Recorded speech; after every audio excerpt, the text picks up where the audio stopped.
guys. Nakalinis na tayo. Nagulis ako tsaka magsisiga. Yan, kukunin ko yung upuan kaya magsisiga tayo.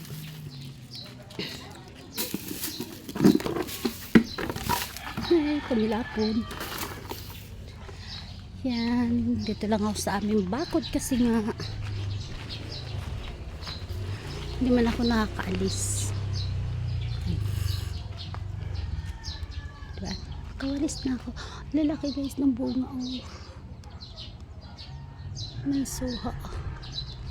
Ang dami. May hinog sa taas pero di ko siya makuha. Dami bunga ng mangga. Sinusungkit na ng mga bata. Yan, kaya ganyan na lang yan. Pero ito ang lalaki, oh. Yan, sisindi ako ng aking winalis. Nagwalis ako, guys. Kaya sisindihan ko siya. May tanglad ako. Dati ang daming halaman dito, yung mga talong. Yan. Daming talong dito dati. Okra, sitaw, ampalaya. Ang problema, namamatay.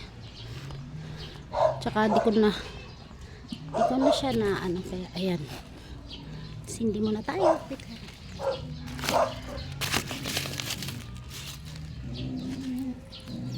Pausok tayo ng ating mangga. Say!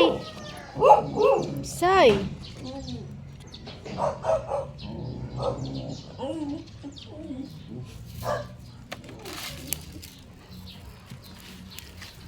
Ang bilis ng usok.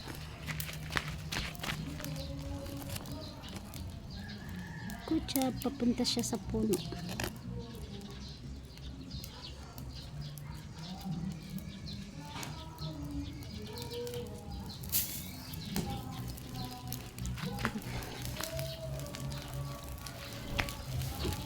Oh, diba guys, papunta siya sa puno. Kaya ayan. Ang galing. Meron ako dito kubo, ayun. Kubo-kubo.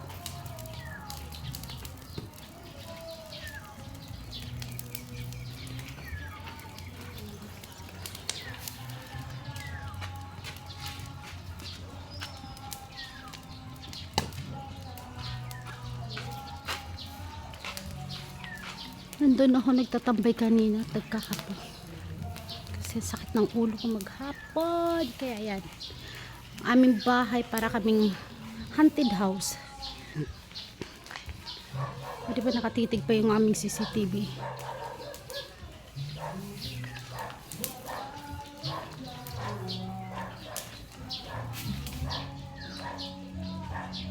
Buhay probinsya. Oh, may kasayin.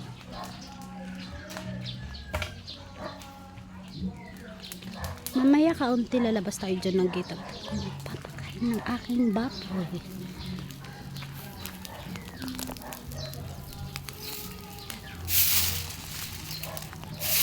Sinasoft mo ko siya guys kasi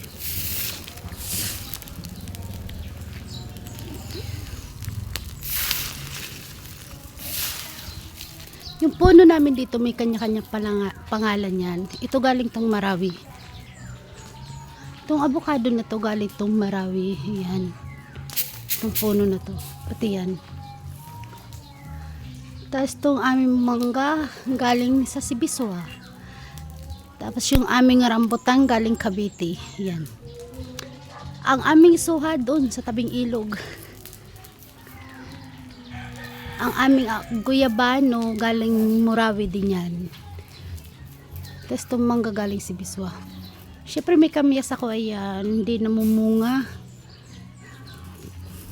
Para ano,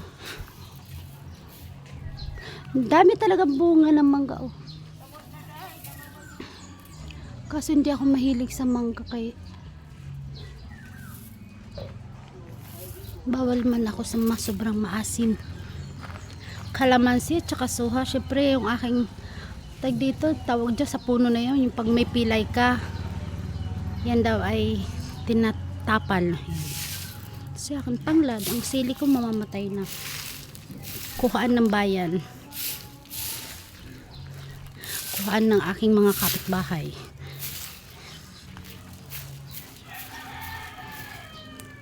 Uy, dito ka usok.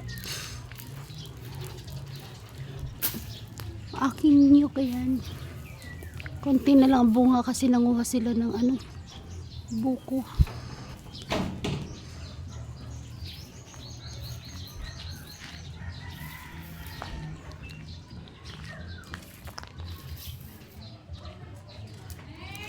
Usok.